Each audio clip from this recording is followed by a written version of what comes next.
Next week, the U.S. Department of Education will unveil a sweeping overhaul of the Public Service Loan Forgiveness Program. NPR's Corey Turner has been reporting on the program for several years. Corey, what are you hearing?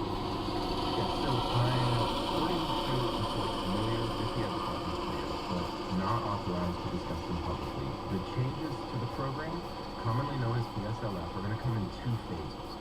So one, looking forward, there's going to be a long-term renovation done through a process known as rulemaking. But what's really unusual here is that the department also wants to use its executive authority as a kind of time machine to basically help borrowers now by retroactively relaxing the program's rules.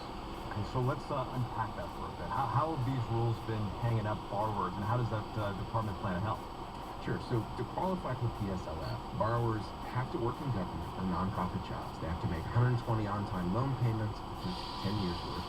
They also have to be in a specific repayment plan and have a specific kind of loan. But over the years, we've heard these stories. Loan companies, as well as the Ed Department, have done a really bad job at times communicating these rules. For example, you need to have a federal direct loan. But when PSLF was created, most borrowers had a different kind of loan. It's called a FEL loan. I've spoken with lots of borrowers, teachers, nurses. They're repaying their student loans only to realize 2, 3, 4, 5 years into the process, their FEL loans didn't count toward PSLF. One of those borrowers is Joaquin Arguello, a school social worker in Albuquerque. He says he repeatedly told the company managing his loans that he wanted to pursue public service loan forgiveness, but he says they never told him his FEL loans wouldn't qualify. So he is still paying down those debts, even though he's worked more than a decade in public service. He's frustrated because he says loan companies have an ethical obligation to be upfront with borrowers. It's just disgusting, man. It doesn't feel human. And it made me feel bad because I helped families learn how to self-advocate for themselves, learn how to access resources. But here I am with a master's degree, still getting duped. But now here's the good news for borrowers. Under this new retroactive flexibility, the Ed Department will count payments on loans that were previously disqualified, as long as borrowers like Joaquin can still prove they were working in public service. The same is also going to be true for the program's repayment plan. Now, even if borrowers were in the wrong plan, as many were, they will soon be able to get credit for those payments. So does this mean we could see maybe a surge of borrowers suddenly qualifying for loan forgiveness? Yeah, it would not surprise me. It's hard to know at this point. I will say that details of the department's plans obtained by NPR suggest that potentially tens of thousands of borrowers could see their loans canceled, while hundreds of thousands could at least see a drop in the number of payments they're still required to make before they get forgiveness. NPR's Corey Turner. Corey, thanks. You're welcome.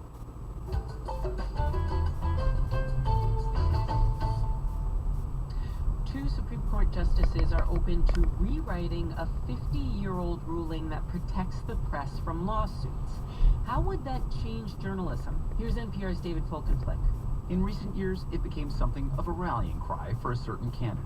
I'm going to open up our libel laws so when they write purposely negative and horrible and false articles, we can sue them and win lots of money. That was Donald Trump on the campaign trail in 2016, and he garbled the facts there. But regardless, he wasn't talking about a law exactly, but a U.S. Supreme Court ruling from 1964 in a case called New York Times versus Sullivan. It is one of the core, I would say, canonical Fifth Amendment cases of the 20th century. Genevieve Lakier teaches courses on freedom of speech and constitutional law at the University of Chicago. At the time of the ruling, she says, the law professor Harry Kelvin said the decision was an occasion for dancing in the streets. Because the justices set a very high bar for public officials to be able to sue for defamation. Sullivan was L.B. Sullivan, a public safety commissioner in Montgomery, Alabama, who collaborated with the Ku Klux Klan in suppressing civil rights activists. Sullivan sued the Times over the publication of an ad protesting the treatment of the Reverend Martin Luther King Jr. Under Alabama law, Sullivan only needed to prove the ad had mistakes in it. It did, but not serious ones. The U.S. Supreme Court sided with the Times, saying the First Amendment sought to encourage robust public debate. 2 decades ago, however, First Amendment law professor David Logan crunched some numbers and concluded that Sullivan made it hard to hold news organizations accountable for their false claims.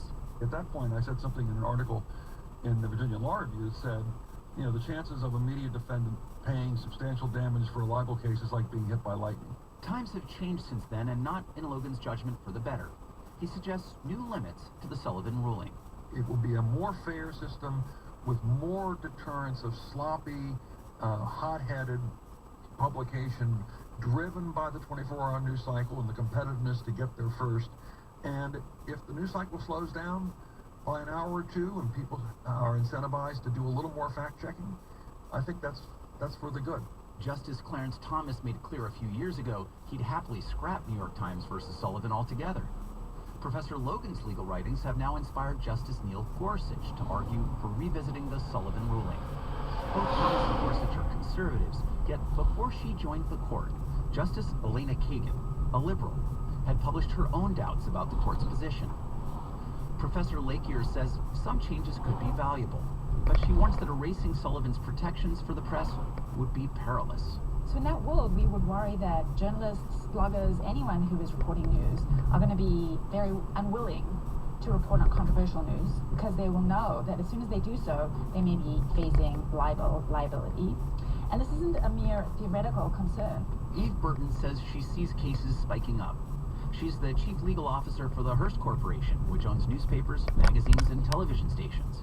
It used to be people would sue you because they felt that you got the story wrong. Burton says public officials accused of wrongdoing now sue the media as part of a PR offensive. And she says wealthy backers bankroll plaintiffs to drive news organizations out of business, though not all suits are technically for defamation. Now, lawsuits are just a part and parcel of daily life. Republican Congressman Devin Nunes sued Hearst's Esquire magazine. Trump recently sued the New York Times in his own name, the first time he's done so after many threats. And full disclosure, NPR is facing such lawsuits, and so am I. Watering down New York Times versus Sullivan could make it easier to file them. David Folkenflik, NPR News.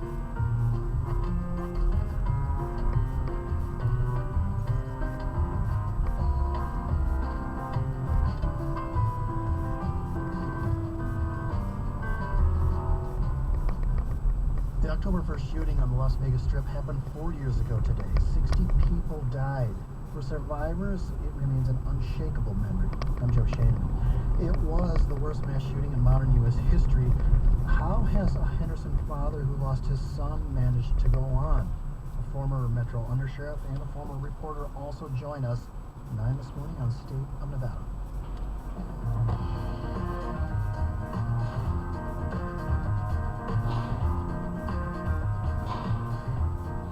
Support for Nevada Public Radio comes from UNLV, where our collaboration with NASA takes the journey to Mars right through Vegas. Information on how rebels make it happen at unlv.edu. And from City National Bank, who strives to do business differently, City National Bank's relationship managers are committed to getting to know each individual client personally to understand their goals. More info at cnb.com.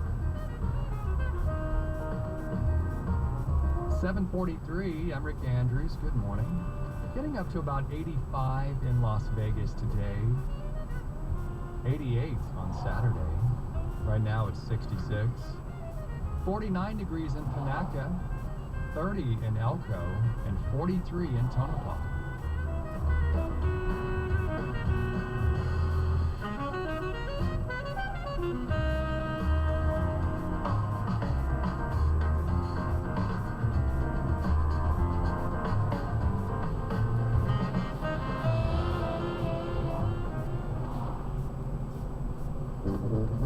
I'm Peter O'Dowd. Alaska's grizzly bears are gorging themselves on salmon and getting ridiculously fat for the long winter ahead.